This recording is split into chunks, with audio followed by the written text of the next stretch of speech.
Almost there, almost there. About to get started, folks.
Well, hello, free people of the Rocky Mountain region. This is Brandon from Free State, Colorado. Welcome to week 2 of the 2025 legislative session. And we have Michael Vance, legislative director of the Libertarian Party of Colorado. Michael, how are you doing today? I'm doing good, Brandon. How about yourself? Hey, doing very well. Very well. Yeah, it's kind of nice that we're still early in the legislative session. There's not a ton of bills, thankfully.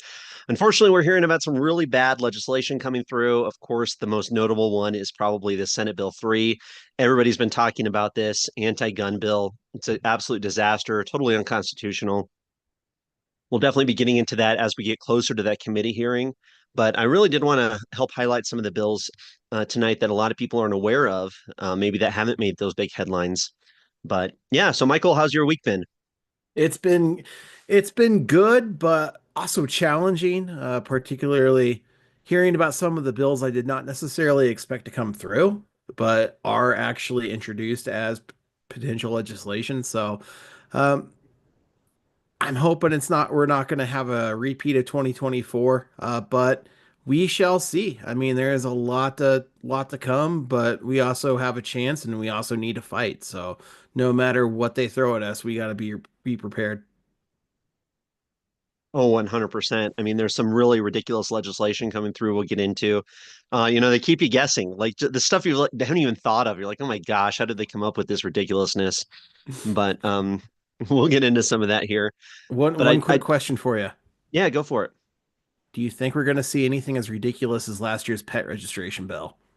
I wouldn't bet against it. I would not bet against it. I imagine there might be something totally and utterly ridiculous that would come up. So quite possible, quite possible. We'll see something ridiculous, just as ridiculous as the pet registration bill.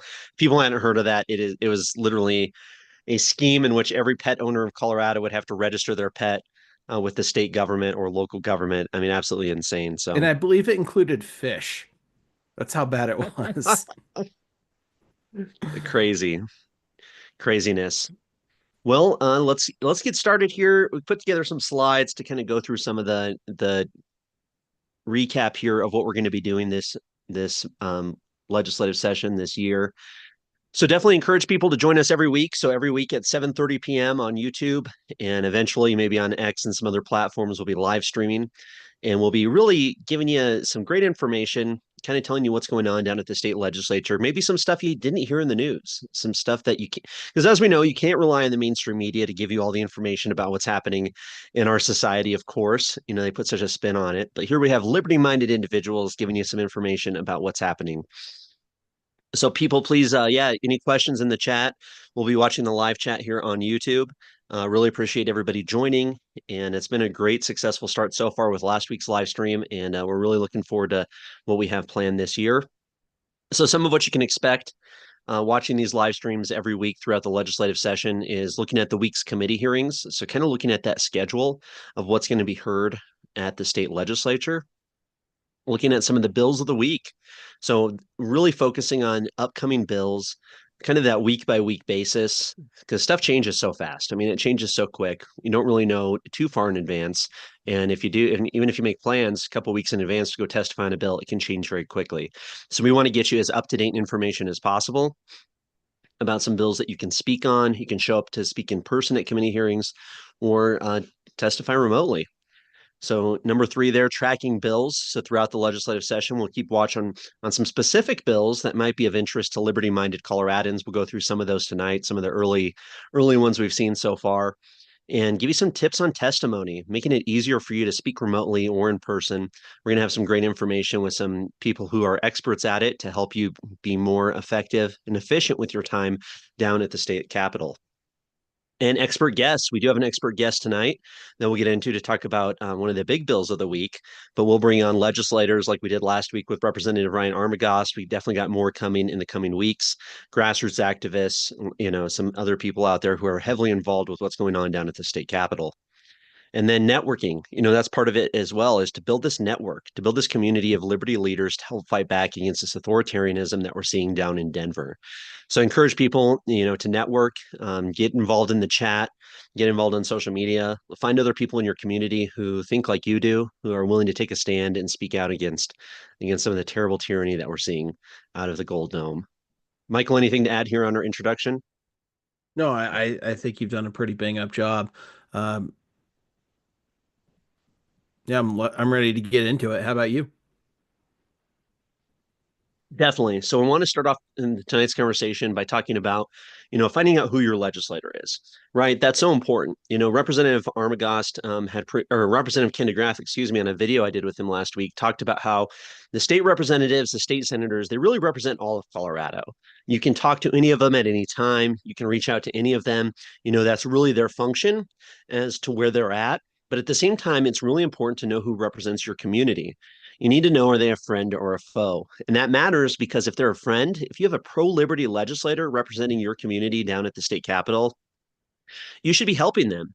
You should be showing up to speak in favor of their bills, boosting them on social media, helping them with their reelection campaigns, making sure a bad legislator doesn't run against them and win. So that's huge. Unfortunately, most of you watching, most people in Colorado have an authoritarian, anti liberty legislator serving down in Denver. But it's important to know, that you can get involved, help defeat them in the coming election, help hold them accountable, and help getting organized in your community to really push back. That's what it really takes is to get involved, get organized, and push back as needed.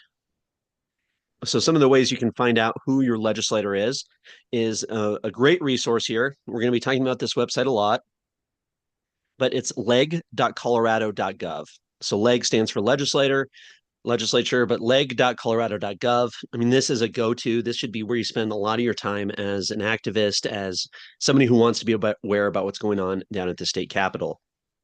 So, of course, I'm sure a lot of you watching are very familiar with this, but nonetheless, we want to make this easy and accessible for people who maybe haven't been involved in the past.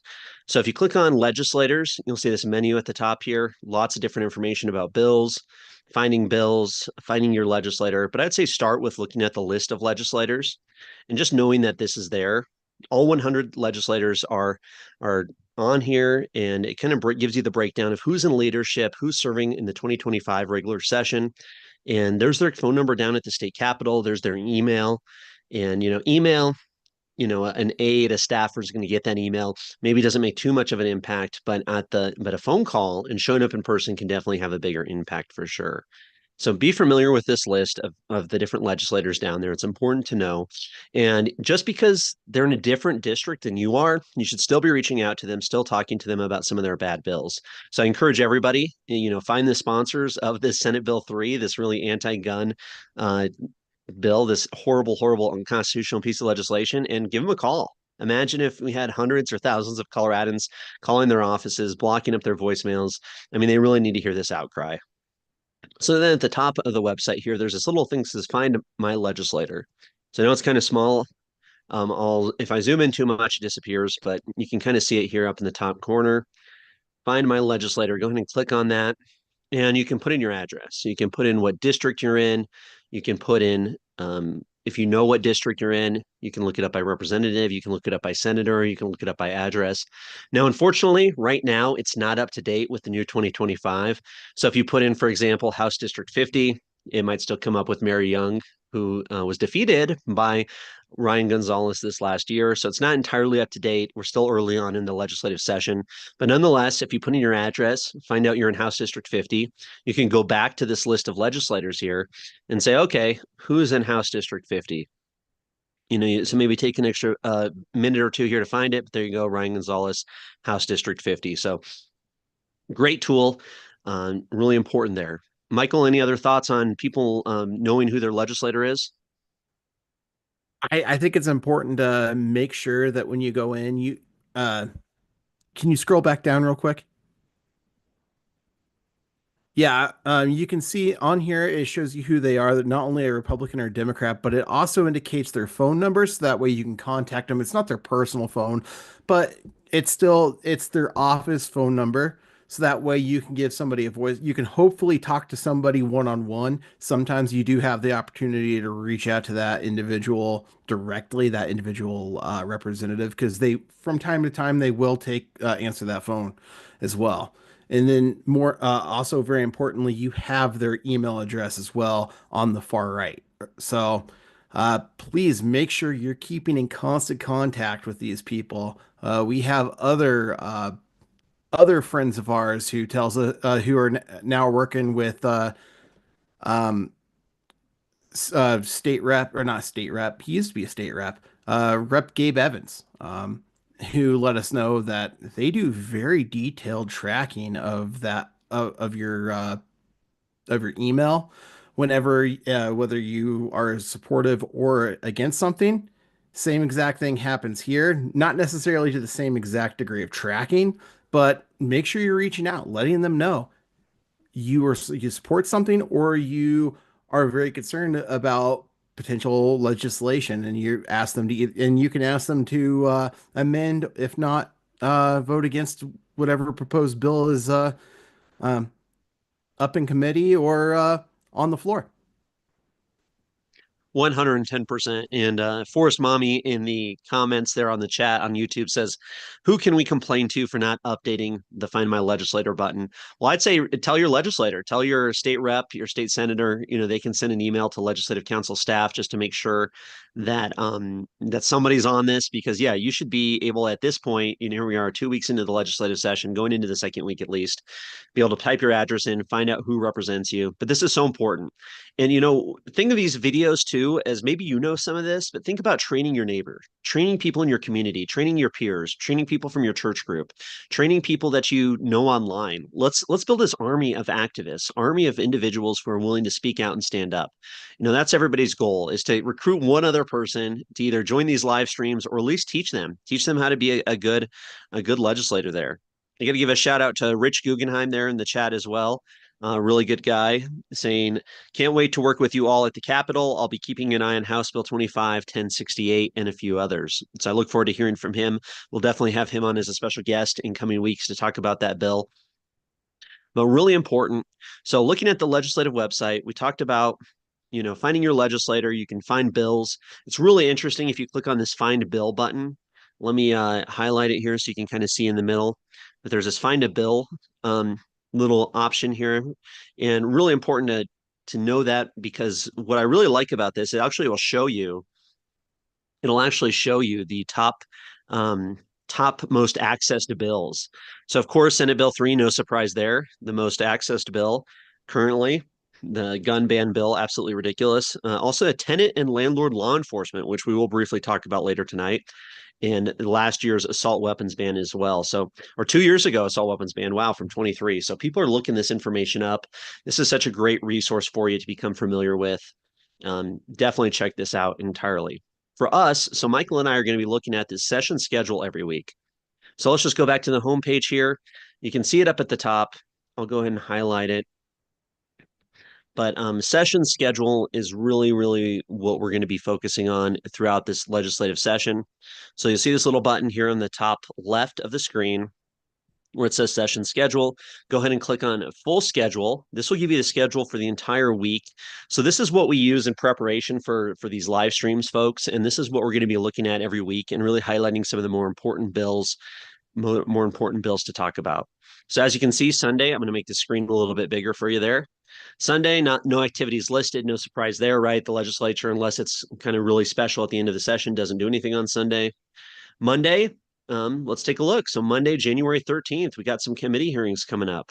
So as we talked about last year, Michael, we talked about how a lot of these committees for these first couple of weeks are just doing presentations, really giving these new members information to get them up to speed, but even returning members of the legislature to give them presentations from different executive departments, different departments across the state to give them information that they can be more informed when they're developing and voting on legislation in the future.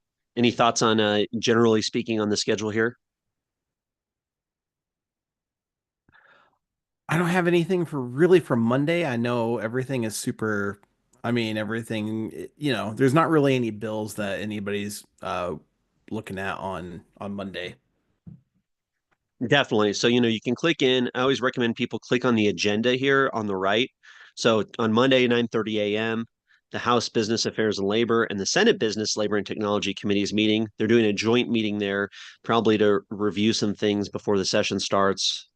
And then upon adjournment of the legislature itself, of the House or Senate as a whole, there's the Joint Budget Committee, a very important committee, of course. That's where the budget for the state government is hashed out every year. And then at 1 p.m. on Monday, we do have a joint committee too with the House and Senate Judiciary.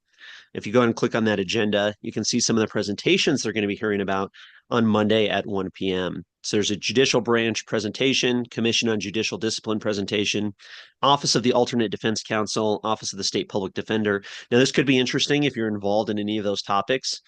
So definitely keep an eye on that. Now, if you look, I went ahead and clicked on it here, but let me go back so you can see where it's at. But there's this little button, this little not microphone, but a speaker button in the corner here. It's kind of small on the screen, I know.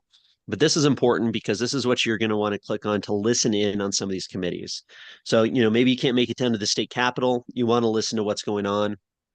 This little button here where this little speaker is what you want to click on. And it's going to take you into this page here. This is a great resource. You can actually get to all the committees here through this web page and really listen to all the different committees as they're continuing. I know there's oftentimes some really spicy testimony in some of these committees. If you want to pull audio, this is a great place to go to record it, to download it, to find some of the audio that you maybe want to replay for people, especially come election time, if a legislator or representative or senator was being extremely rude or dismissive. This is important. You can even click on recordings and go back and find some information here. So here's from September 2024. During the special session, April 2024. And this week, you can go in there and actually, you can see the Joint Judiciary Committee and listen to that audio if you're so inclined. But great resource. There's a couple different ways to get to that page. But nonetheless, if you're in a committee and you're really interested in hearing what they're saying that week, definitely click on that little speaker button there to get to the committee audio. So, some of this is a recap for people. I know I'm a little rusty after being a year of not paying so much attention to this, but it's good to review some of this going forward. So Tuesday, there's some committee hearings as well. So every week, Michael and I will pre-screen the entire schedule for the week, find the more interesting bills, and really try and bring them to your attention.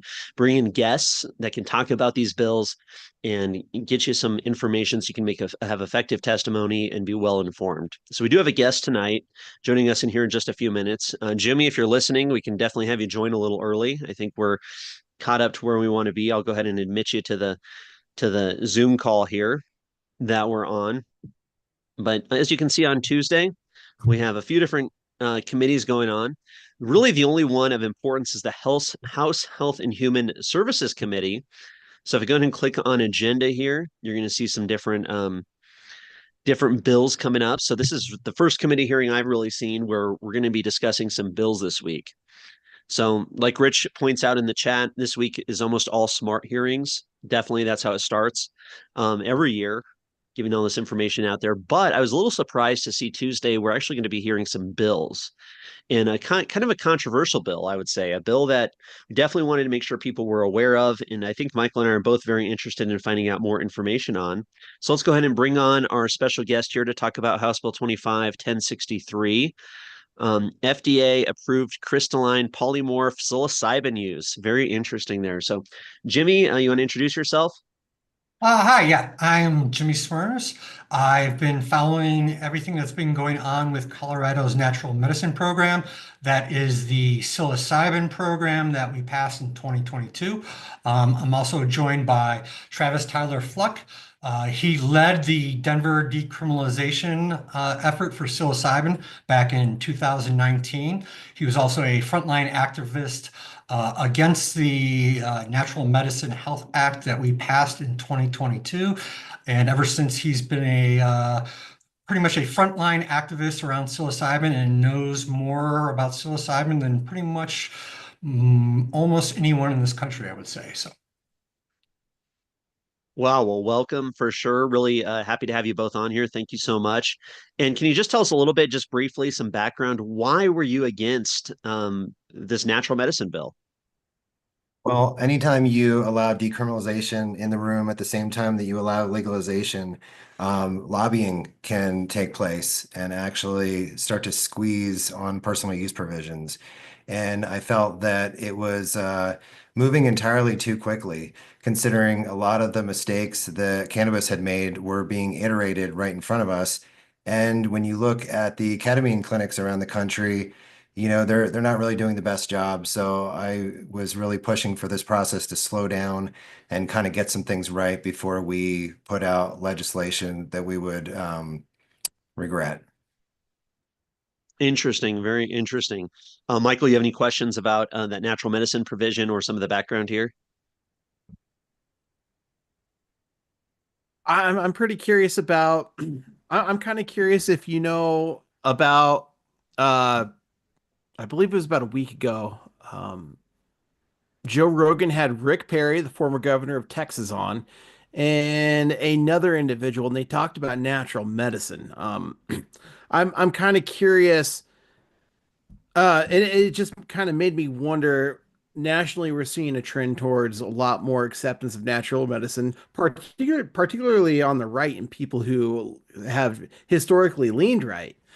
My question is, when it comes to natural medicine and psilocybin in Colorado, how much work have you done with a lot of these national organizations, and are they pretty effective, and are they on the right track? Or are they going down that lobbyist route that you previously mentioned and taking Colorado on a path that might not necessarily be positive for our individual rights? The short answer is I haven't had the bandwidth to really participate in the conversation that's happening abroad because we've already created so much opportunity here in Colorado to get right to it and work with these medicines and kind of show the rest of the world that the sky's not going to fall down if we allow people to have access to this stuff and we can benefit in ways that aren't even like forecasted in the conversations that we're having. So most of my efforts have been really in a local kind of effort to build community healing models so that when the arguments come down the pipeline for regulation, that we have actually better outcomes and metrics to compare to regulated use.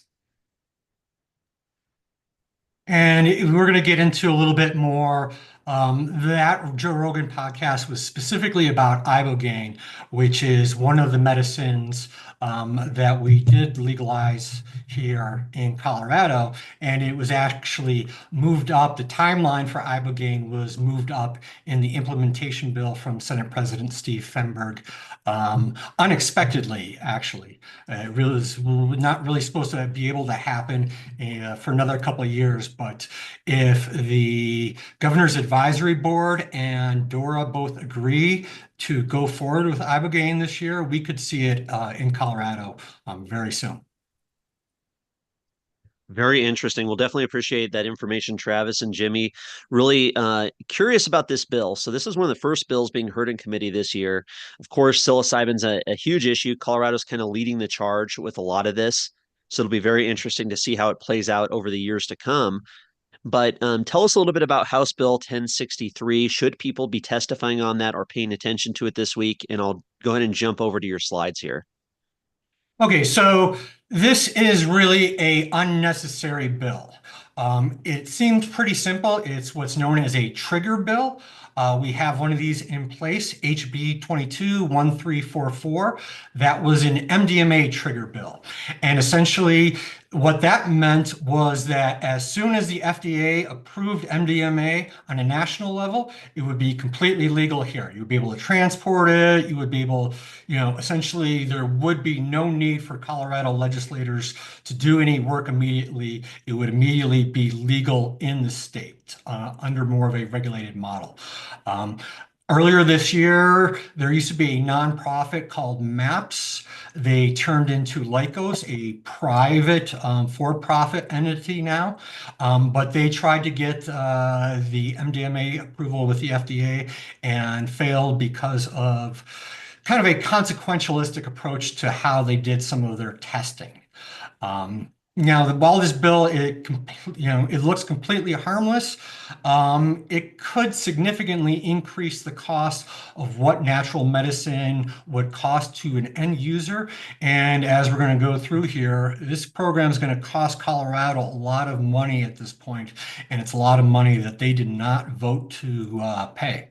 And so the real risk of why we're asking people to vote against or to go in and testify against this bill is that it is most likely in the long run going to intensify our budget problems. I mean, we're facing possibly $1 billion that needs to be taken care of here in the state.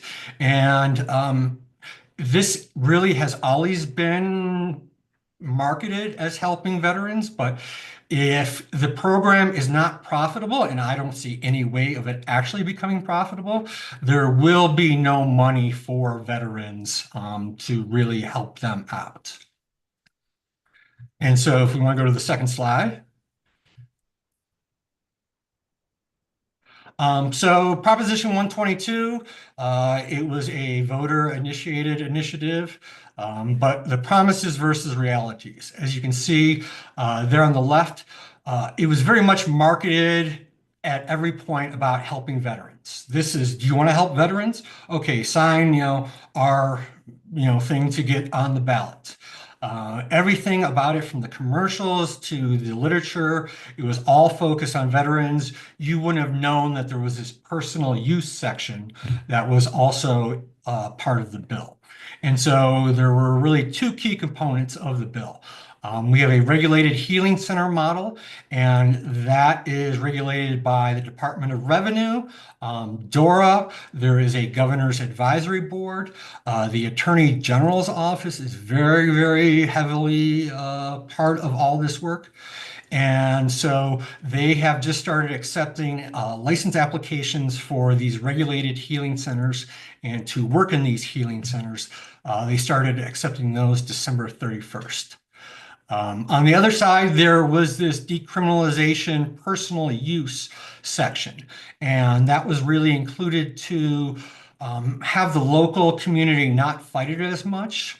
If it was just a very much regulated, corporatized bill, there would have been a lot of people who would have spent a lot more time trying to prevent the bill from happening. But because there was this very liberal personal use, sharing, growing your own mushroom section, people were like, we can fix it later. And unfortunately, the fixes, when they come later, they usually do not work out for the people.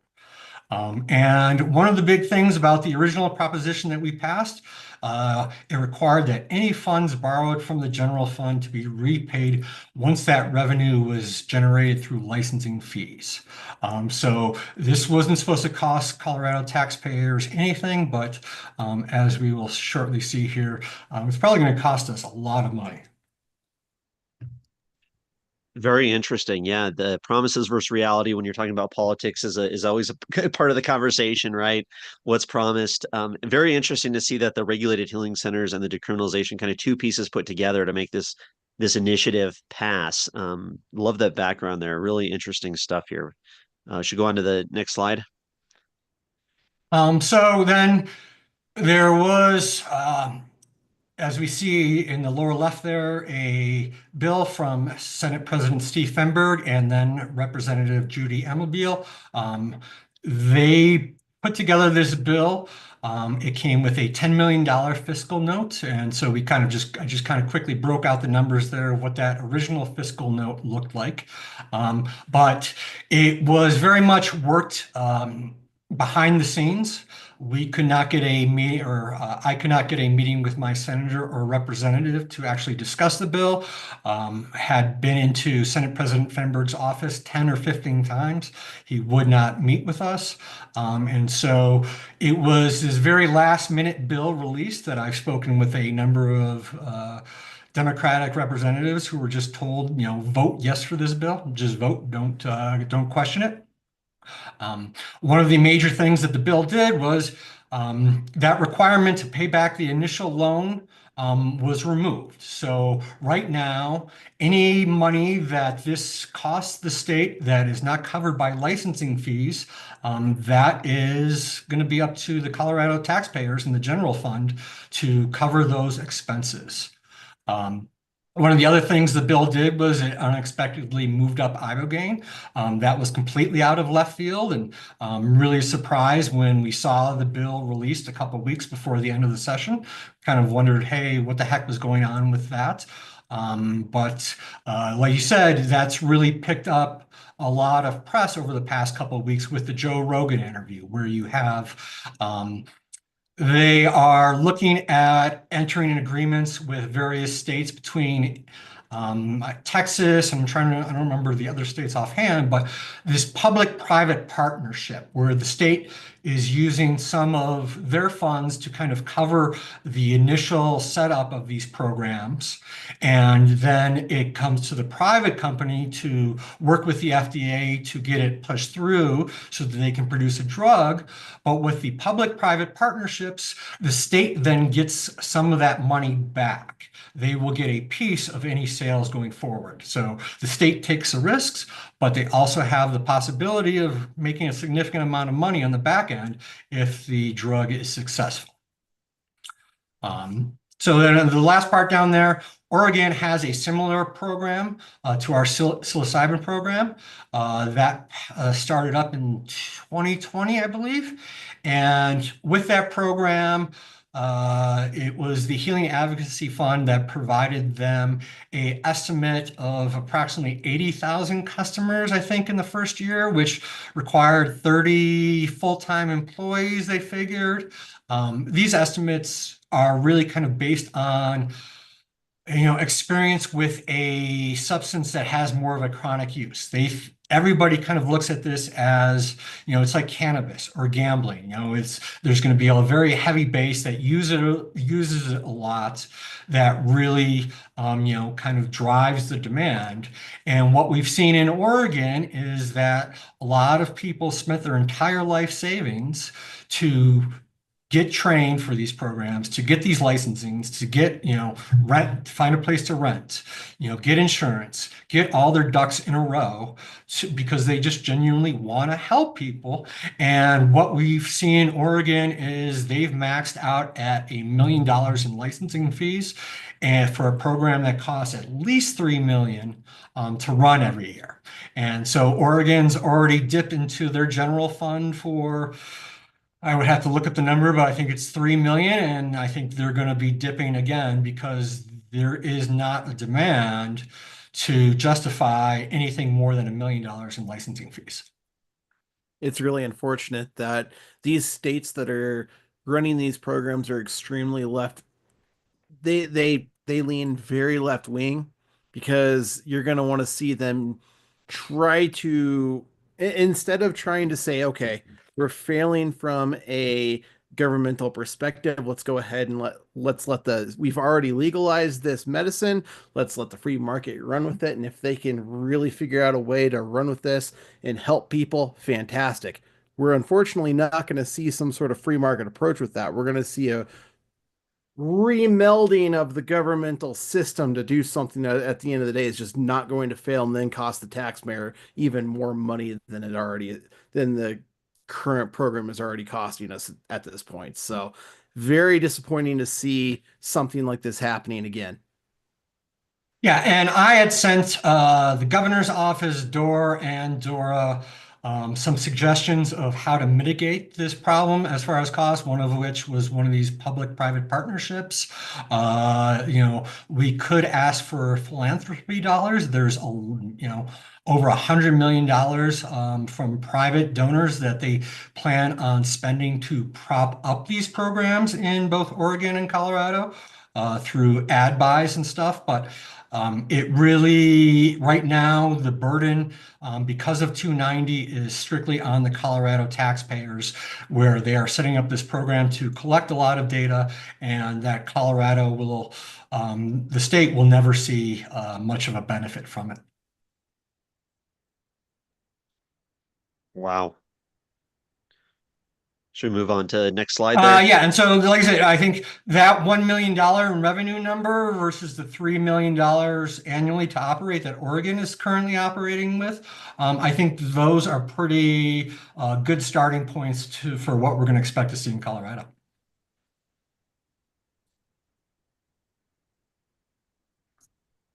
Yep, so yeah, we'll go to the next slide. All right, so a couple of weeks ago, on the left here, there was a AP article that came out, and I think a lot of people in the state are realizing that,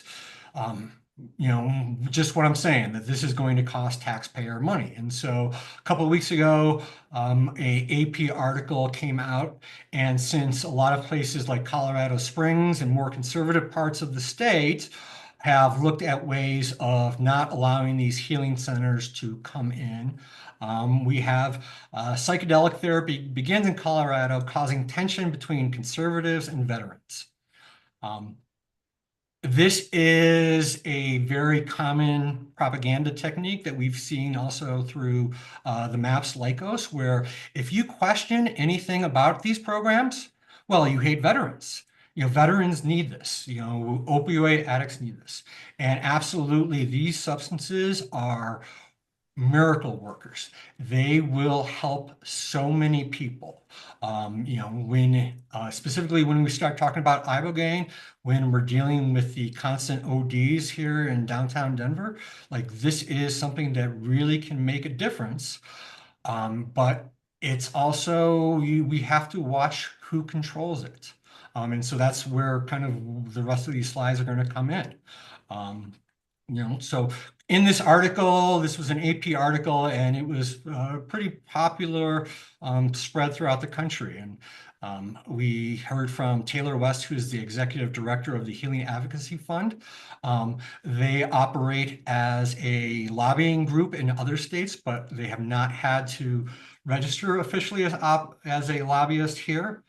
They work as a nonprofit, providing guidance on legislation and other activities. And so correctly, though, this is an incredible tool.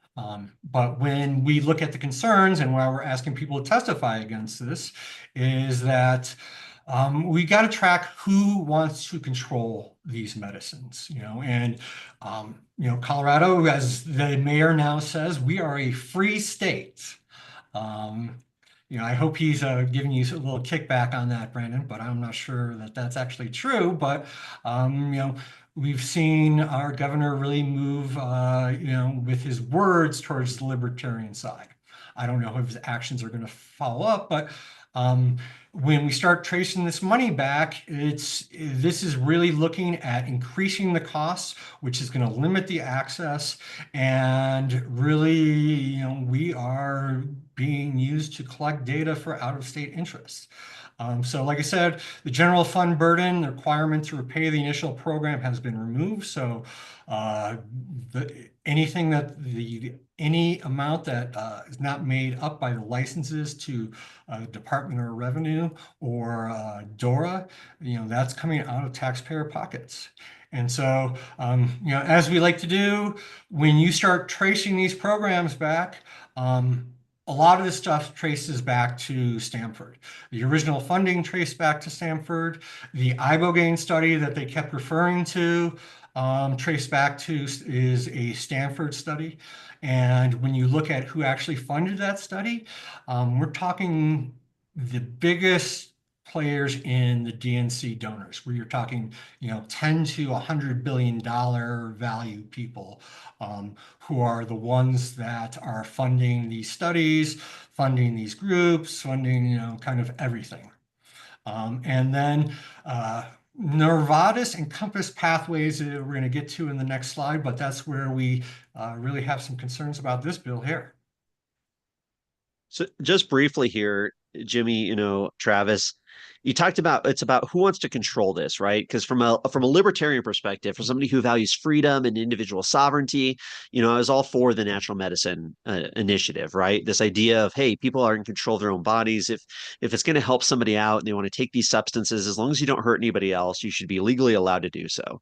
But you say there's a bigger picture here. There's this bigger story being told about control, about these moneyed interests, about collecting this data, about creating this entire national or international framework for this new kind of therapy around these natural substances. Can you just briefly, I mean, just and maybe we need another time to talk about to elaborate on that a little more. But I mean, it's just so intriguing to me, this idea of here we are in Colorado as kind of this test kitchen for these big time players with lots of money behind them and these big name universities who are kind of using us to develop these programs. And where's this going? I mean, where's this going with this money, the control? I mean, I know I just threw a lot out there, but if you want to elaborate I slightly mean, on any of it's that, I'd love to hear it. Go for it. it's really simple. I mean, there are human beings on this planet in unbroken lineage who have been in relationship with these medicines since time eternal, right? They're the real experts. And a lot of this becomes intellectual property when you can patent it.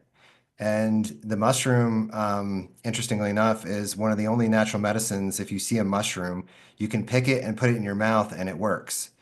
Almost other natural medicine, including cannabis, requires some sort of alchemy, some sort of human touch on it for it to like be effective. Even cannabis, you need to heat in order to make it psychoactive.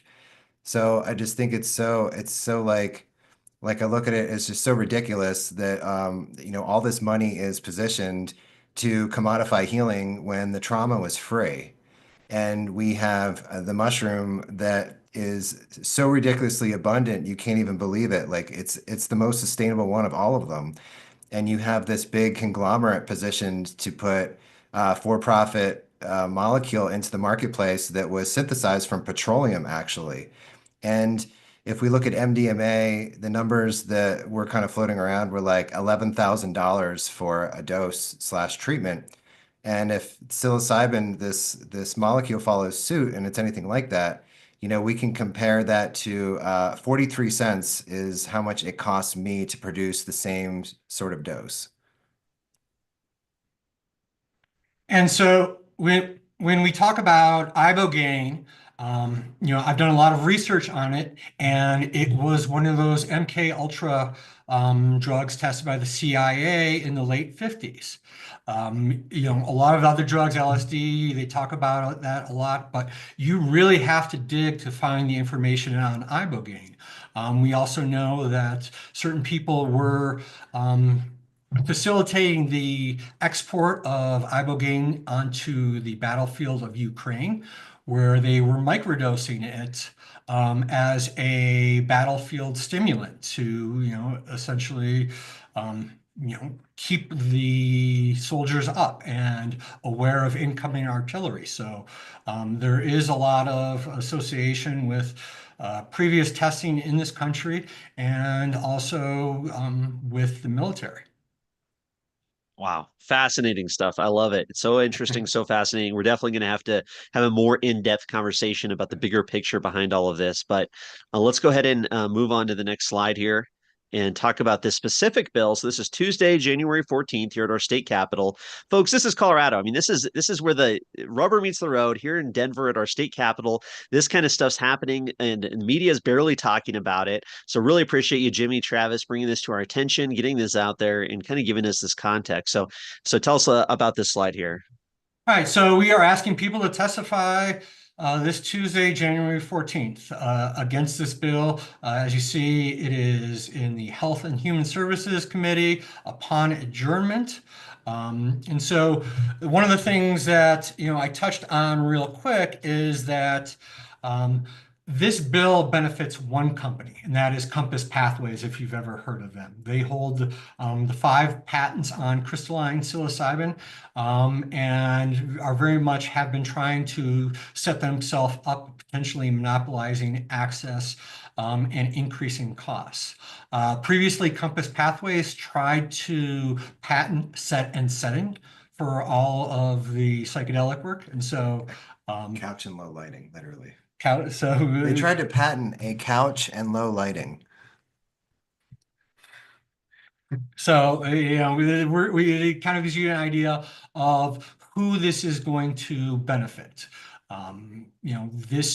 It's very easy to make a case once this actually is triggered and the Compass Pathways drug, if that is approved, and I assume it eventually will be, that actual psilocybin mushrooms are there's too much natural variance in it.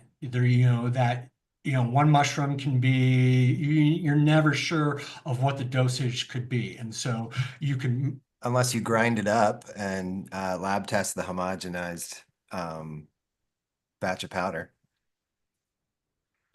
And so on the previous slide, there is I don't know if I want to call it a sister company, but there is a company that has had the same employees as Compass Pathways. They've kind of worked on a number of things together.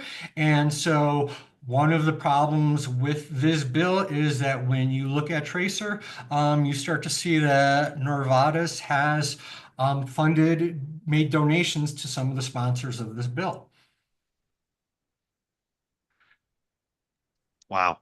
Wow, interesting stuff. Somebody in the chat there, Force Mommy's asking what time on Tuesday. It does say upon adjournment. So it's a House Committee Room 107. So that's in the state capitol on the first floor is where this is going to be heard. So it's upon adjournment of the House as a whole. So the House will be rang into session probably somewhere around 9 o'clock or so. And then depending on how long the business takes, the discussions, the announcements, all the different little things they talk about, it'll be when that is adjourned. So with a committee hearing like this, and we're going to see that a lot this year for the viewers out there, you really got to pay attention. You have to basically plan your whole morning around it to say, hey, when is the legislature out of session, or when are they adjourning? In the committee of the whole, when does this committee start, and really being aware if you want to testify on this type of bill. So sometime Tuesday morning is the answer. Unfortunately, not a great answer, but that's how it goes. And so this year it is a new website to register to testify. And so that QR code there on the left, that should take you directly to the new site to register to testify on the bill. Very cool. So Very cool. Yeah. what we saw, going back real quick then, what we're seeing is that a drug MDMA that, I would say would not be patentable with its history. All you have to do is change something slightly about it and make it patentable. And so what was, initially, promoted as a low-cost way to deal with a lot of the mental health crisis that we are facing. Now it is possible that that's going to cost, $10,000 for one of these sessions. And so that's what, one of the biggest concerns is that if it ends up in a place where it's only this crystalline psilocybin that they allow, the cost could be astronomical for anyone wishing to participate in these programs. Fascinating, fascinating to see this And capture then govern. Yeah, go yeah, ahead. one final point on the bottom there. Let's go back to the um, so I was listening to the Joint Budget Committee and the DORA hearing on December 18th. Um, now Senator Amabile, was discussing the problems with Oregon about their shortfall and kind of thinking through it, and came up with this idea. Well, it's the personal use side that's going to keep people from participating in the regulated program. And so we fought and looked out for a number of bills over the past couple of years attacking personal use. I would say that they will probably have a bill. I know the Attorney General is no fan of these medicines whatsoever. I imagine that we're going to see some bills coming after personal use. But that's not going to help. This is not a chronic use substance as far as psilocybin goes. There is no demand for this. A lot of East Coast states, a lot of East Coast people would come into Colorado for the gray market, and they are much less price sensitive. A number of East Coast states are going forward, so there is going to be no demand. If they go after personal use, you can take away personal use. It's not really going to make a difference of how much this is costing Colorado taxpayers.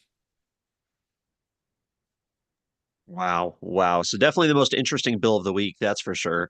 A lot there, folks. Very interesting to see this bipartisan legislation. You got Anthony Harstook, Kyle Brown, Daphne Michelson Janae, really to benefit this one company. Fascinating stuff, really interesting. So people, you can go to the legislative website, find this information, House Bill 1063. You can see there all the committee information. You can read the bill. You can look at that fiscal note. Somebody earlier was asking, Polis said that he wasn't going to sign anything with a fiscal note. So, of course, some of those costs are obfuscated, like you said. It's more of that long-term kind of impact relative compared to, what's in this bill specifically. But nonetheless, I do got to say fiscal notes are a great resource for people to kind of get a summary of the legislation, to hear that background, to kind of dig into it. Because sometimes these bills are really complicated, the language isn't clear, but the fiscal note oftentimes is a little bit more clear in terms of the actual implications of the bill. Doesn't necessarily give you all the details, but it's a good resource nonetheless. So perfect. So Michael, any questions for our guests tonight? Any questions in the chat? Please let us know here before we move on.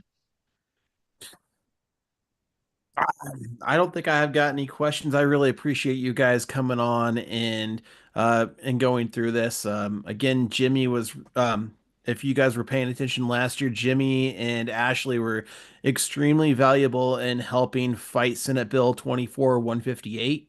That thing was an absolute nightmare. So, appreciate you hopping on and introducing us to some new people to fight the battle for psychedelics. So thank you very much. Oh, our pleasure. And, I want to really thank you guys for the help last year. It really connected us with a incredible group of people who had a strong knowledge base. And so we were able to take all that information and send it through contacts. And I don't know if it had any direct effect, but the same bill on the national level, which was the Child Protection Act, that was flying through pretty quickly. And when we were able to compile a list of everything we had gathered working in Colorado and get that up the channel, that bill is now dead. Anytime you see one of these bills that say protecting child in the title, it's usually about taking away our constitutional rights. And both of those bills would have pretty much monitored everything we did on the internet and kept all that metadata somewhere for when the government could come up with a reason to access it, they would have that. And so, it was a great bill to kill last year, and hopefully we contributed at least a little bit to killing it on a national level. Awesome. Wonderful. Well, Jimmy, Travis, really appreciate your expertise. Appreciate you bringing this information to the forefront here. I mean, I'm so thankful for you guys for this information. It definitely opened my eyes. It's funny, every week we don't know necessarily what's in store until you start looking at the bills, and then you find something like this and it's like, oh my gosh, this is absolutely wild. Any final thoughts from you guys before we let you go? I just really appreciate a platform to be able to talk about this stuff because most of these decisions and laws are written by uninformed people, and that's a real sad state of affairs considering how much potential is for these medicines to change the landscape of everything.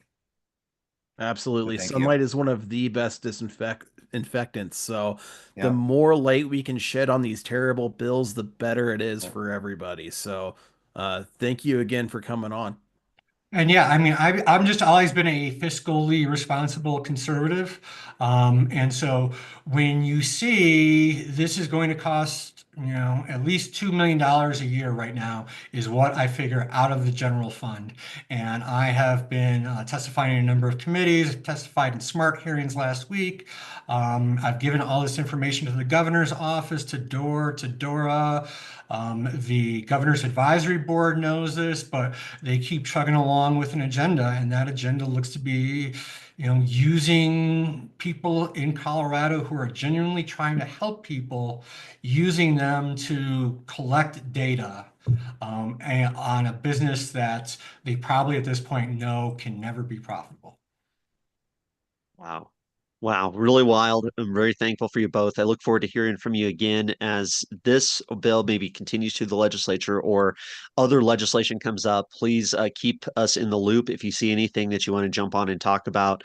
But I'm really thankful to have some experts here in Colorado willing to share your information on the live stream. So appreciate you. And we'll go ahead and let you go at this time and continue on.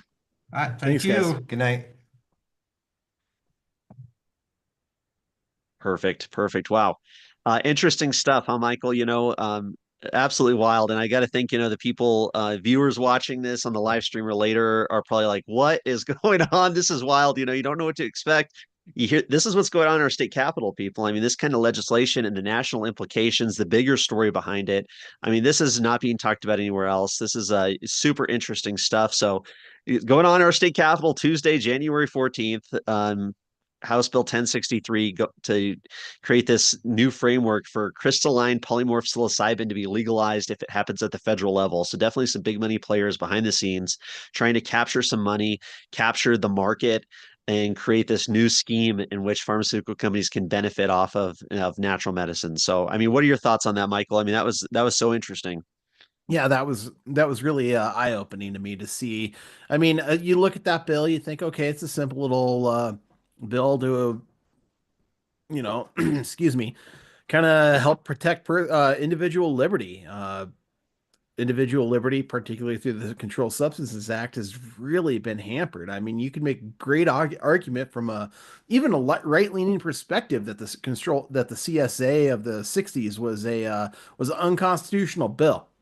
Yet, yeah, so going into a bill like this, you think, heck yeah, we're gonna, support individual liberty with this. Let's go ahead and pass it. But when you really get into the weeds of this thing, I mean, it's really pernicious when you look at it.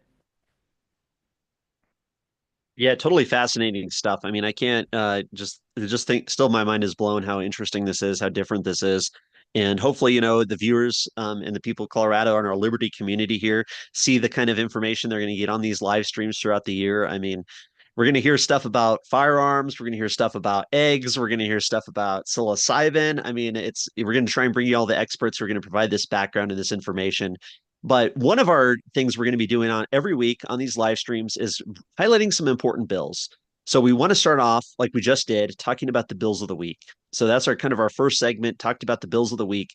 I thought that was probably, I think we both agree that was probably the most interesting bill, probably one of the only bills of the week that really is of interest to the Liberty community where people maybe want to speak on or have a voice. But let's talk about some of the other bills that we've seen that have been introduced so far that don't necessarily have a committee hearing date assigned yet. So we don't have a timeline in terms of when people can speak on it, but we do have some information, some bills to keep an eye on, some bills to watch here. So I'm going to pull up the screen again for people to take a look and see. So we're jumping into one of our segments we'll be doing every week is the bills we are tracking. So, Michael, you want to tell us about some of these bills here that people should be paying attention to? Oh yeah, if you haven't noticed, you live in Colorado, unless you're buying food, from the restaurants every single meal. egg prices are drastically higher than they used to be. So, uh, happy to happy to discuss this top one here. A couple years ago, we after the and I guess we need to back up a little bit and go all the way back to 2023, post 2022 midterm elections. Barb Kirkmeyer ran for um, U.S. Congress and CD8, and she lost to Yadira Caraveo.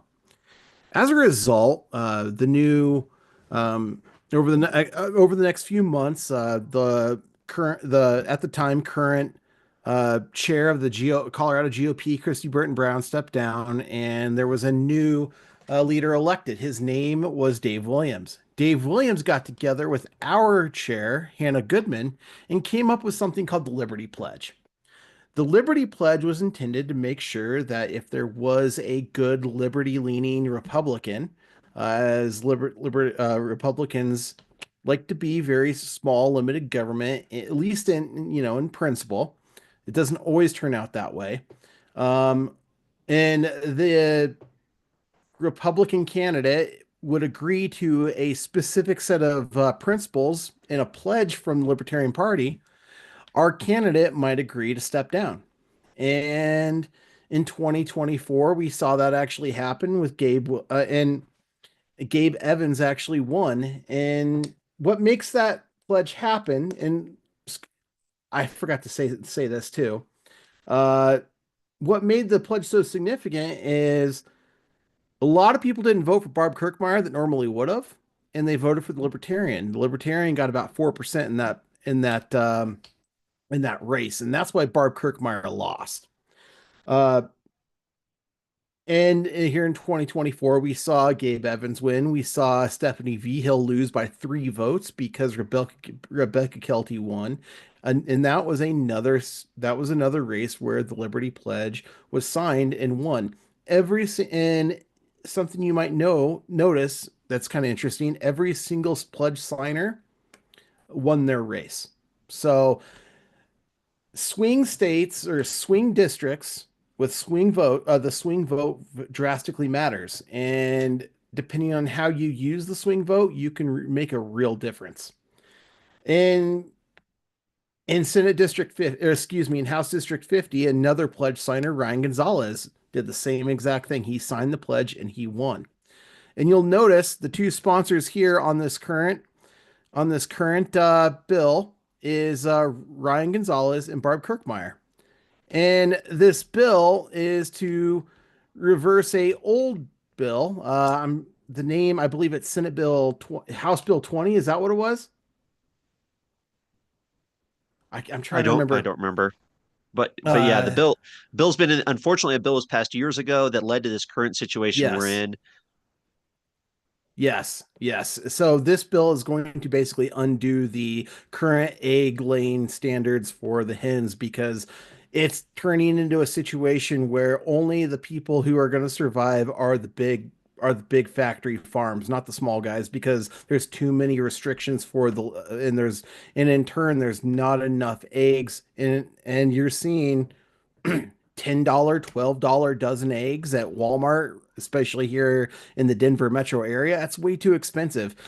The cost of living is way too much. And at this point, it's really hard for a lot of families to even survive. They have to get second, third jobs, and they're raising kids, so they need to be home with with their kids in these formative years, and yet they have to go out and have get a second, third job just to even survive. So that's not, and it's all because of government policies. So, um, I'm super excited to see that Ryan Gonzalez, who supported the bill, and another reason I bring up the Liberty Pledge is because Ryan Gonzalez, one of the things that he agreed to was to introduce a bill for us, and the bill we decided to run with was a repeal of the cage-free egg bill from I believe about 4 years ago. So. Yeah, 100%. Definitely appreciate the background there. Ryan Gonzalez, he's going to be one of our Liberty leaders. Definitely follow him on X. You'll see his posts. I've talked to him quite a bit, and he's going to be fighting for our freedom, fighting for our liberty, standing up for taxpayers, standing up for families. One of his first bills in partnership with the Libertarian Party of Colorado is House Bill 1074 to reverse that the cage-free egg bill that you had just talked about, Michael. So we're all really excited about this. This is something we're really going to be encouraging people to go down and speak on down at the state capitol. We need a huge showing. We need people to show up, speak out, really get involved. So we will keep people up to date about when this bill is going to be heard. And it's definitely a bill we're going to be watching very closely for sure. Now, what's neat too is Ryan Gonzalez, along with Rose Puglisi and Byron Pelton, also are sponsoring House Bill 1051. It would repeal the charge for a fee, this 10-cent fee that you have to pay to get a recycled paper carryout bag. Now, don't get me wrong. I wish it was a bigger bill than that. I wish it was repealing the whole stupid plastic bag ban. That's something I'm very passionate about and very upset about. But nonetheless, this is a step in the right direction. Repealing this 10-cent fee to get a paper bag is a step in the right direction, and it shows that we have some people down there who are at least trying to fight for some working class families. Any thoughts on House Bill 1051, Michael?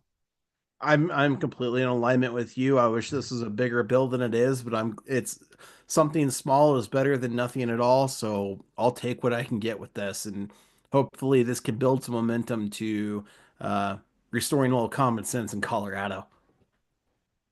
Definitely, yeah. I mean, of course, it's crazy. The Democrat majority down there will not let us legally have free plastic bags. I mean, it's insane. They will go after a restaurant or a store with $1,000 fine for every plastic bag they give out for free if they're caught doing it. It's absolutely tyrannical, insane. It doesn't make any sense whatsoever. So this is more than reasonable, folks. I'm urging the legislators down at the Capitol, at least pass this, at least give us paper bags without paying the stupid 10 cents. And it's so ridiculous, so ridiculous. But let's take a look at some other bills coming up. Or do you have any What, other what thoughts? Go ahead.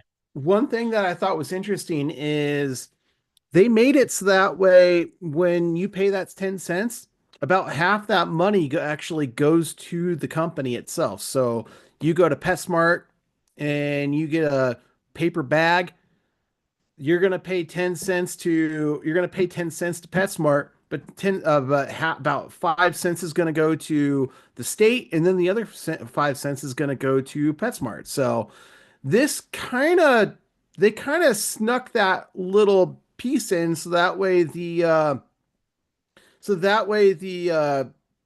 retail stores would be okay with excuse me, the retail stores would be okay with having to deal with the 10-cent back fee. Yeah, it's so ridiculous, so dumb, so dumb. Hmm. So let's take a look at some other bills we're focusing on. I'm sure people have saw this article this week about the Sundance Film Festival. Don't get me wrong, I love movies, film festivals, independent film. It's amazing, wonderful, great stuff.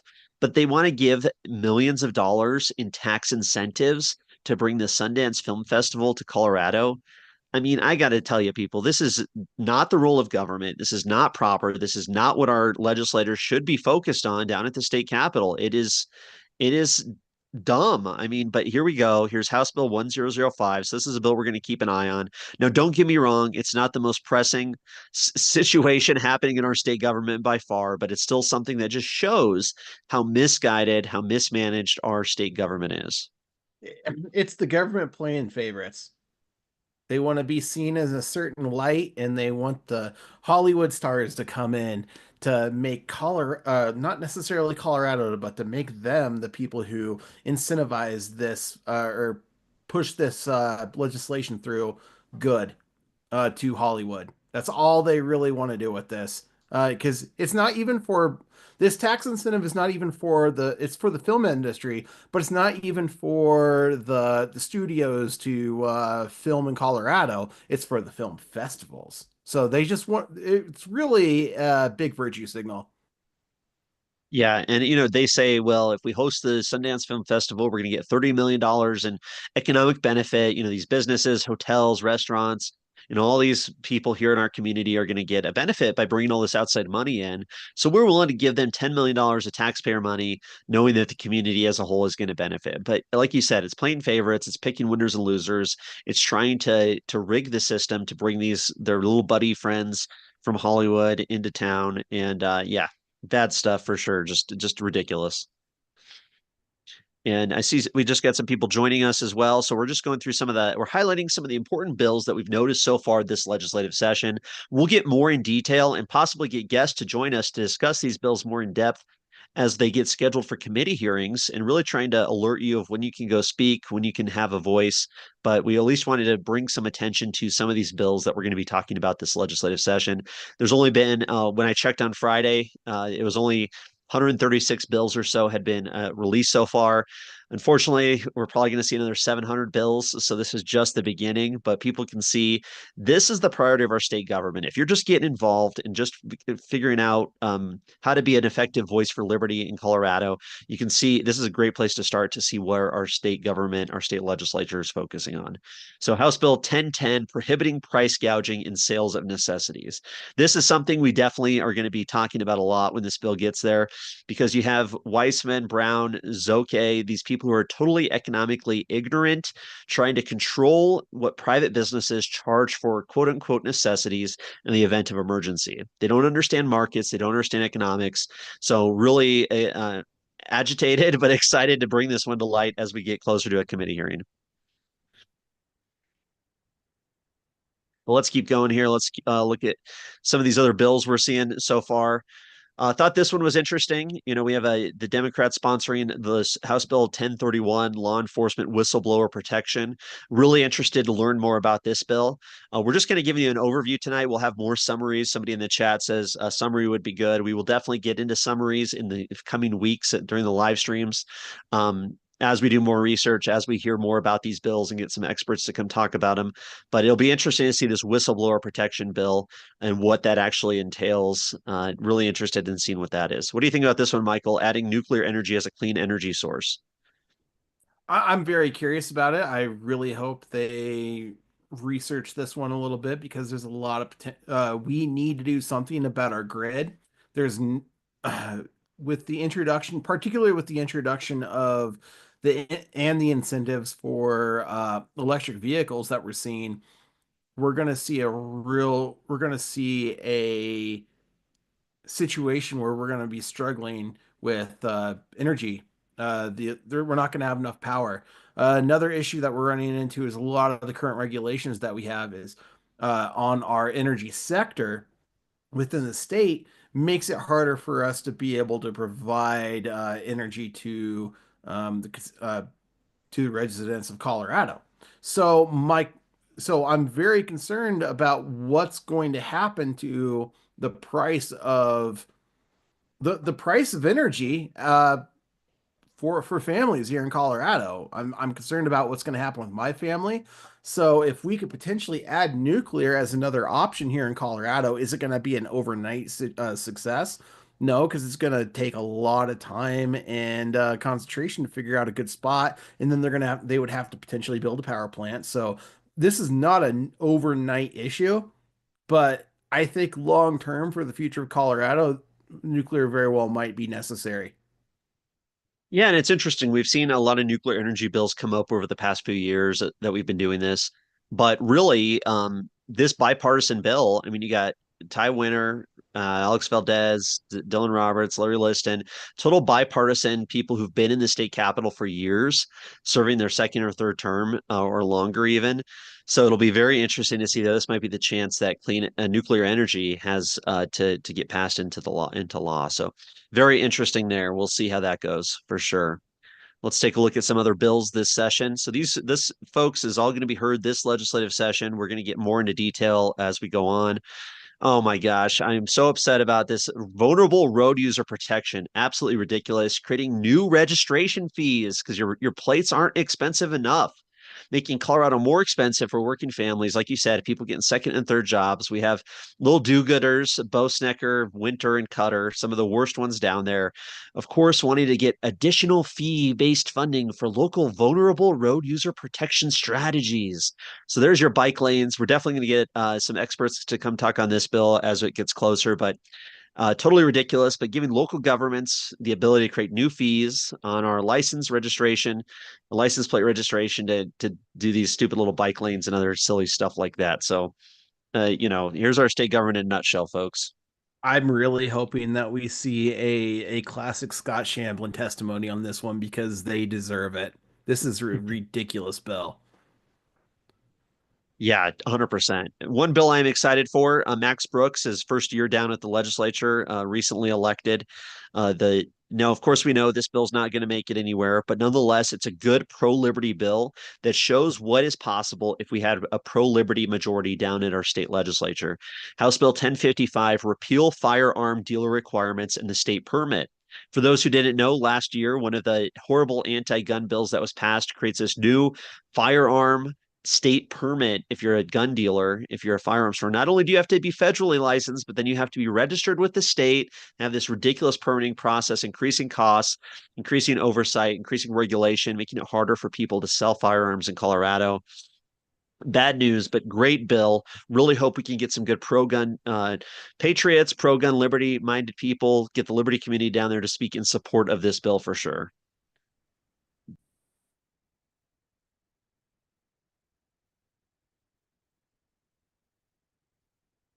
Hey, Brandon, you're on mute. Thank you, sir. Moving on, we got some Not a other problem. important bill. Yeah, and other important bills coming up. Very curious to see what House Bill 1060 is going to say. The electronic fence detection systems. I'm worried that they're going to try and control how we can have electronic fences in our state for private use, but we'll see. Definitely keep an eye on that one. Do some more research there on that one. Of course, the government, I'm sure, hates the idea of electronic fences. This one I'm very, very excited about, Michael. I really hope we can get a lot of people testifying in support of Representative Ken DeGraff and Senator Mark Baisley's bill to basically go after criminal asset forfeiture, getting rid of civil asset forfeiture, making it harder for these government officials, these law enforcement, to steal money from people who have not been convicted of a crime. So House Bill 1067, folks, is going to be one of the best pro-liberty pieces of legislation this year. We will keep you up to date as to when it's going to be heard in committee and really encourage people to speak on this one. But what do you think about civil asset forfeiture, Michael? When it comes to civil asset forfeiture, I'm very concerned about that from a liberty perspective because the way the police view you, because of the Constitution, is you are innocent until proven guilty. But your property, which really is an extension of you and should have the same protections, constitutional protections as yourself, is viewed the opposite. It's viewed as you are guilty, and your stuff is viewed as you are guilty until proven innocent. It's really flipped backwards on it and on his. Uh, so I'm really hoping that we can get some positive traction from a liberty standpoint on this bill. We need to see. I'd love to see a lot of people stand up and really support Representative DeGraff on this one. It's also awesome to see a um, a criminal rights bill sponsored by two Republicans. I mean, I think that's pretty fantastic. Seeing Senator Baisley and DeGraff sponsor this thing, I think that goes a long way for where the Republican Party is. I mean, very liberty minded, and I think that's pretty fantastic. Definitely. Yeah, definitely. We got to really show up and support that one for sure. It's going to be a great bill. Some of the other bills we're tracking this year, Representative Brandy Bradley, one of the most outspoken members of the state legislature, gotta love her. Her down there with Regina English, they sponsored a very similar bill last year. So bipartisan piece of legislation, which some people might be surprised to hear, but hey, Representative Republican Brandy Bradley and Democrat Regina English sponsoring this bill, House Bill 1073, protections against child rape. That's right, folks. Unfortunately, the penalties for raping a child in Colorado are weak. They are weak penalties, and Brandy Bradley and Regina English want to fix that. They want to make a mandatory minimum period of incarceration and creating felonies for people who commit a sexual assault on a child. Unfortunately, that's not the case right now. People can rape a child and unfortunately get away with a very light sentence, maybe even just probation. Maybe they're not even a felon. I mean, absolutely disgusting and sickening. So really excited to see this bill come forward and have some additional protections for children who are being sexually assaulted. Absolutely. I'm really excited about this one. I hope it passes. Yeah, it was shocking last year. I know Brandy Bradley was surprised to see how much the Democrats came out against her bill that was very similar to this, but we'll see how much traction it gets this year. I'm glad she's got a Democrat on her side this time. Now, this bill, Senate Bill 5, really worried about this one. This is terrible. So, if people know about unions, definitely, if you don't, encourage you to watch my recent video with Natalie Menton talking about this union push they're working on. But right now, to create a closed shop in Colorado, you have to have a second election. So, there's a harder threshold than maybe some other states or some of these unions want in order to create a closed shop where people are basically de facto required to be part of this union in order to continue employment. Um, it's bad news. It's really bad for workers. It's bad for employers. It's great for these politically connected union bosses and these big moneyed unions that are heavily involved in Democratic Party politics.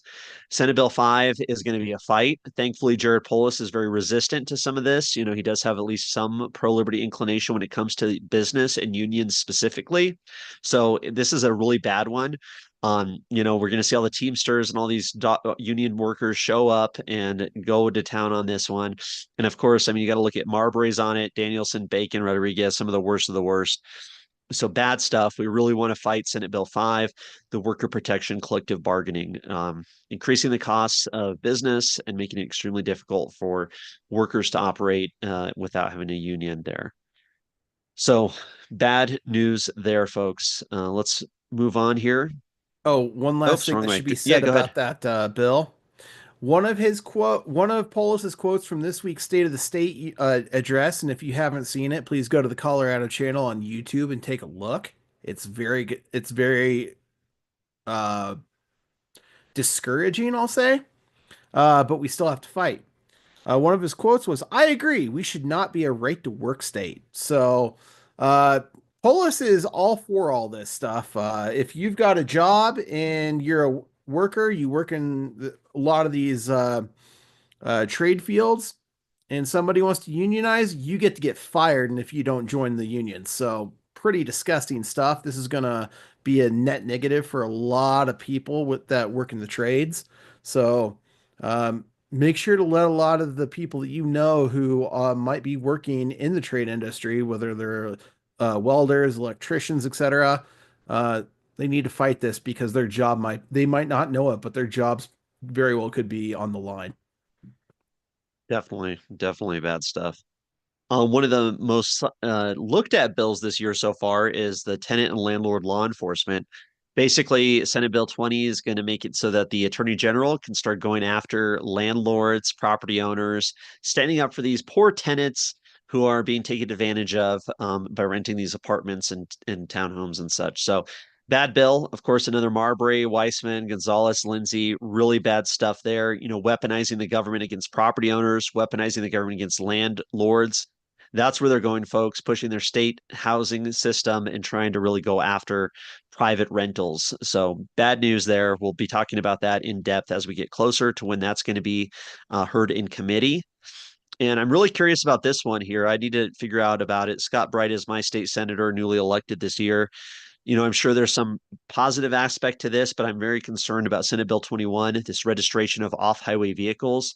I don't like the idea that they would need to be plated. They would need to be registered. If you buy like a Razor or a Can-Am or something like that, I really don't like that idea. So I'll have to get some more information on that, but definitely a bill to pay attention to.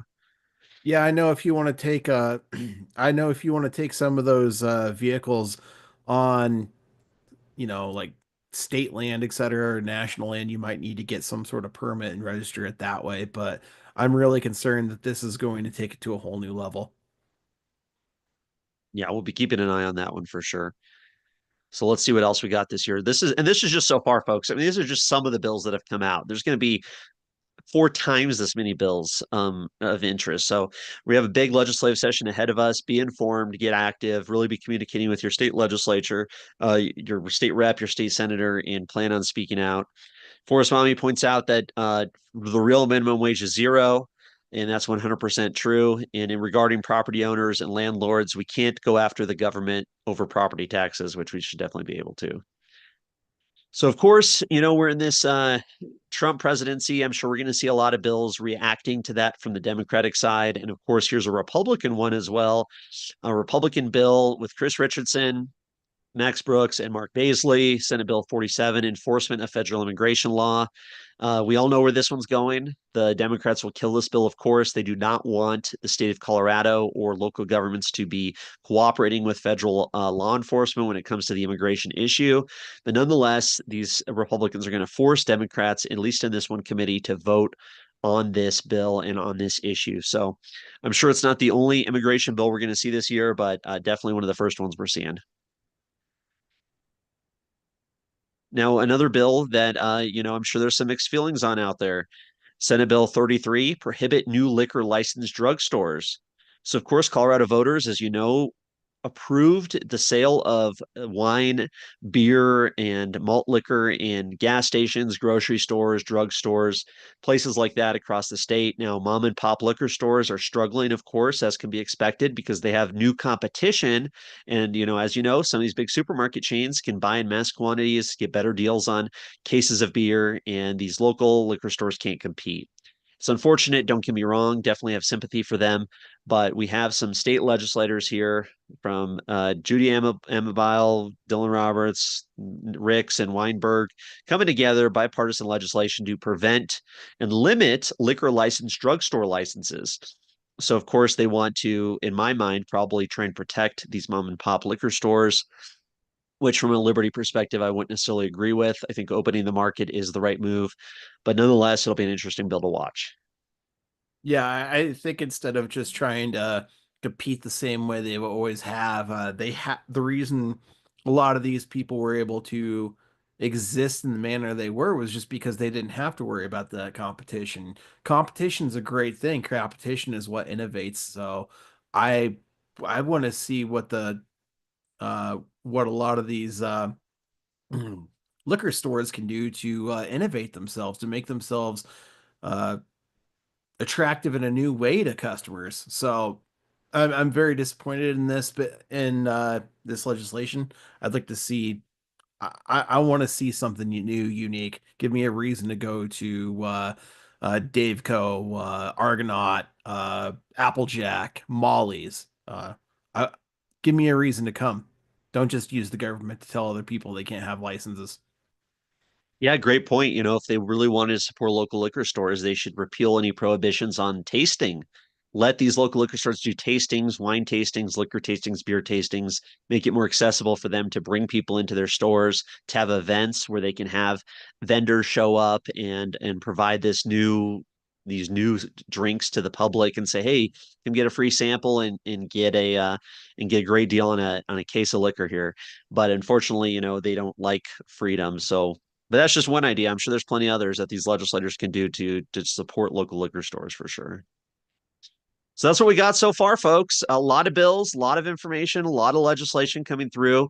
This is going to be your weekly spot here on Free State Colorado YouTube channel to get in here and see the bills of the week, to hear about what you can testify on, how you can speak, how you can be informed. And you're going to be one of the most informed people when it comes to state level politics if you tune in here on these legislative live streams. So, really, this week, folks, just to reiterate, probably the most important bill of the week, the most interesting one is this FDA approved crystalline polymorph psilocybin use. Very interesting stuff. Really, really appreciate our guest joining us tonight to talk about that. And we're going to keep an eye out more. And go forward in the future there. Thanks, Louis Huey there says Colorado and freedom in the same sentence, kind of poking fun at us for, how anti-freedom our state government is. Yes, we know, and we're fighting. We've got first step is to get informed, get educated, know what's going on, know who represents you, and let's start holding them accountable. Get them out of office if they're tyrants, which most of them are, and support the good ones. The good ones need the support of the liberty community, and we need to make these liberty leaders into celebrities, pushing for our rights, defending and standing up for our liberty there. So happy to see Colorado engaged there on there as well, talking about the Senate Bill 5 on unionization. It's going to be a bigger conversation as well. But really appreciate people joining us. Be informed. We're going to be talking about this every week. Share this information with your friends. We're open to, I mean, send us DMs on X, send us emails, send us comments. Let's get involved. Let us know if we're missing anything. Tell us what we can talk about. And Colorado Engaged does say there, Kyle Clark followed up with Polis in his interview, and it looks hopeful that he won't sign Senate Bill 5. We need to encourage Polis to veto it. I don't think any criticism towards him on this bill will help. Well, that's a great point. Really appreciate that comment from Colorado Engage there. That's Senate Bill 5 we're talking about. We'll be looking at that one in depth. Looking here at the legislative website, you can type in SB 25. So every bill this year, of course, is SB 25 or HB 25, unless it's a resolution. Not to get too confusing, but Senate Bill 25005. This is the worker protection collective bargaining. This is the one we saw a big rally at the state capitol before the session even started. This is going to be a huge push from the labor unions, which eliminates the requirement for a second election to negotiate a union security agreement clause in the collective bargaining process. So Colorado Engaged there, which is our great Liberty leader, Natalie Menton, says that Kyle Clark had followed up with Jared Polis in his recent interview, and it looks hopeful that Polis won't sign this bill. So definitely want to encourage Jared Polis for whatever ambition he has, whatever sliver of liberty he believes in. Please do not sign Senate Bill 5. Let's push back against that. That's a really bad one for sure. We're going to be talking a lot about this. We're definitely going to be bringing some special guests. But before we go, open to any comments in the chat. Anybody in the chat, please bring something up if we want to talk about something.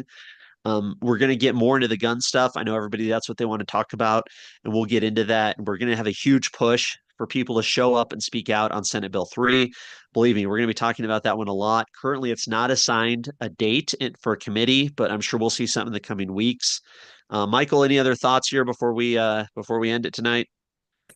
I'm grateful that nothing's passed so far. That's a win for Colorado.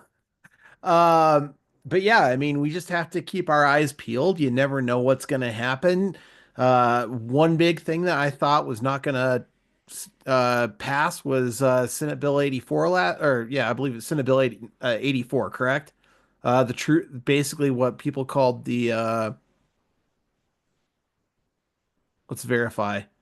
Basically the Ministry of Truth bill is what we nicknamed it pretty much. Yeah, I do remember that bill. I don't remember there it is. Senate Bill 24, Attorney General duties to prevent mis and disinformation. So the governor, our libertarian slash authoritarian governor, Jared Polis, in reality, authoritarian, did sign Senate Bill 84 last year, allowing the Attorney General to coordinate with the Department of Education in an effort to prevent the proliferation of factually inaccurate data by sharing resources to encourage effective, respectful discourse. So they did water down that bill quite a bit for those people who tuned in last year and remember. They made it just about schools of preventing mis and disinformation. Why that's the Attorney General's duty when it comes to public schools, I have no idea. But nonetheless, bad bill. And the way it snuck through was basically it was 11th hour Hail Mary, and they were able to sneak it through, and it's a Garcia special. So, that Yeah, woman. if you see anything with Lorena Garcia's name on it, run the other way. This woman hates you. She wants to take your guns, literally, and she wants you to give up all your paycheck. And basically, if you oppose her agenda, she just wants you to disappear. So it'll be interesting to see, of course, some criminal justice legislation, the regional county jail approach, communication rights for persons in custody. So we're seeing some of this.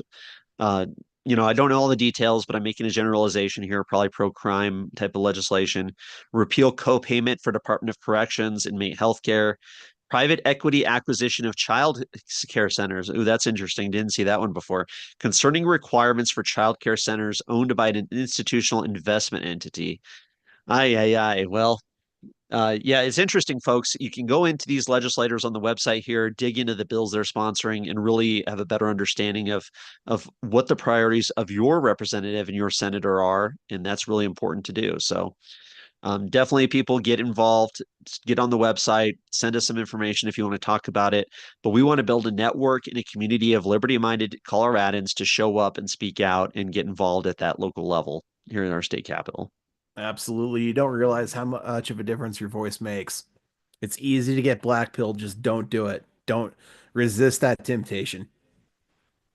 Definitely, yeah. It's easy to get discouraged in our world, especially here in Colorado. But nonetheless, we got to fight people. They want you to be discouraged. These authoritarians want you to be discouraged. They don't want you to show up. They want you to sit at home, watch TV, order your DoorDash. They don't want you to be involved in your local communities. But that's exactly what you need to do. Get involved, get organized, build a network, and replace these people if they are bad.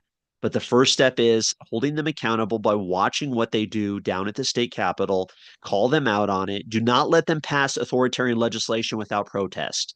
Do not let them pass these horrible bills without at least one person saying this is wrong. You have no right to take away our freedoms, no right to take away our money, to interfere in our relationships with our kids. Speak out, stand up, and you'll find there's others out there doing the same. Together, we are more powerful than we are separate. You know, it's so crazy. Us as liberty-minded individuals, we're so independent. It's hard to work together sometimes, but we need to find the others. We need to be better organized than these authoritarian leftists who want to steal every penny out of our paychecks. Absolutely.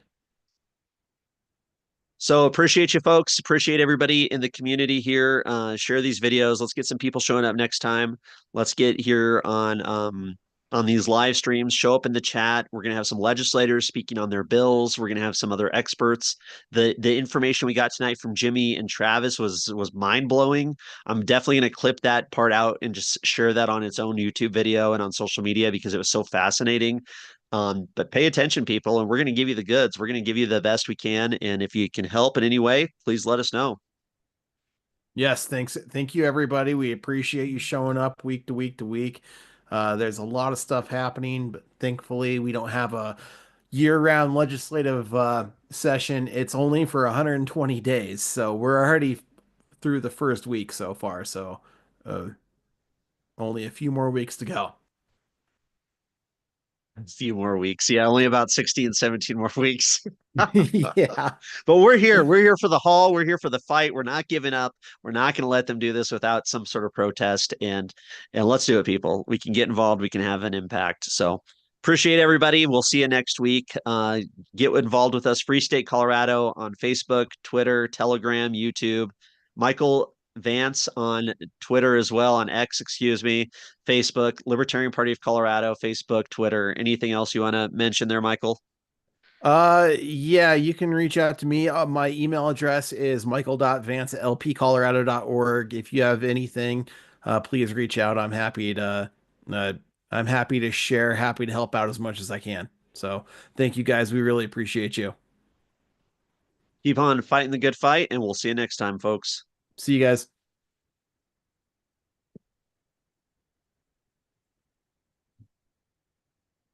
All right. I know the live stream hasn't ended yet. I gotta